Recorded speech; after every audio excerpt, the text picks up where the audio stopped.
ठीक है, नेक्स्ट हम क्वेश्चन करते हैं x square minus 5√2x minus 28।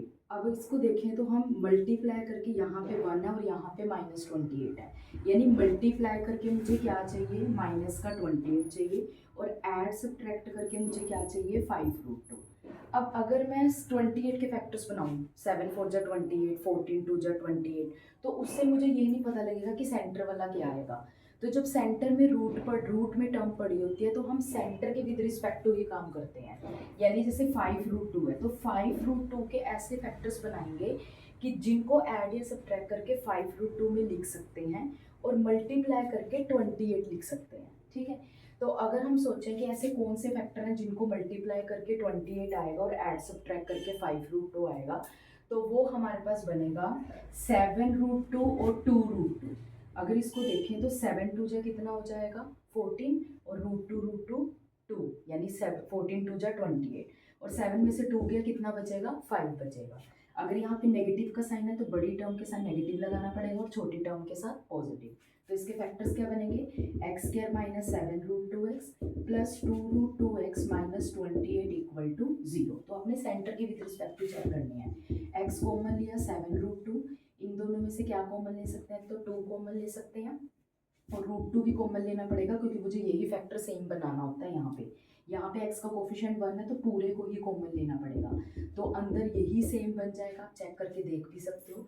2√2 जब इसके साथ मल्टीप्लाई होगा तो 7 2 जा 14, √2 2 यानी कि 28 सेम बनता है। तो एक फैक्टर हमारे पास ये बन गया और दूसरा फैक्टर हमारे पास ये बन गया, दो सेम फैक्टर बन गए।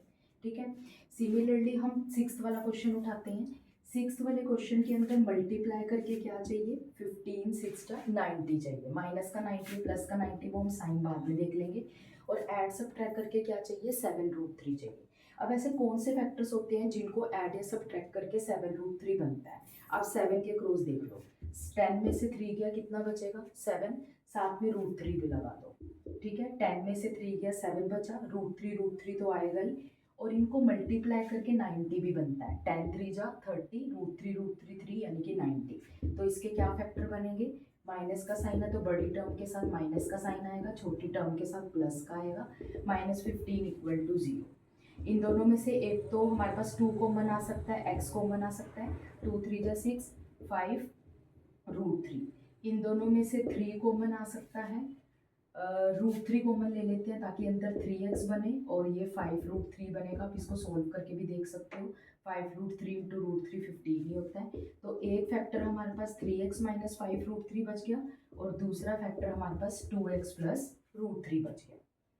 ठीक है, थर्ड क्वेश्चन उठाते हैं। थर्ड क्वेश्चन के अंदर है 3√2 और 4√2। 4√2 को जब 3√2 के साथ मल्टीप्लाई करते हैं तो हमारे पास बनता है 4 3 जा 12, √2 2 यानी कि 24। यानी ऐसे फैक्टर सोचने जिनको मल्टीप्लाई करके 24 आए और ऐड सब्ट्रैक्ट करके 2 आए। तो 6 में से 4 गया 2 बचते हैं, और 6 4 जा 24 होता है। माइनस का साइन है तो बड़ी टर्म के साथ किसका साइन लेना पड़ेगा, माइनस का, और छोटी टर्म के साथ किसका साइन लेना पड़ेगा, प्लस का। -4√2 इक्वल टू 0।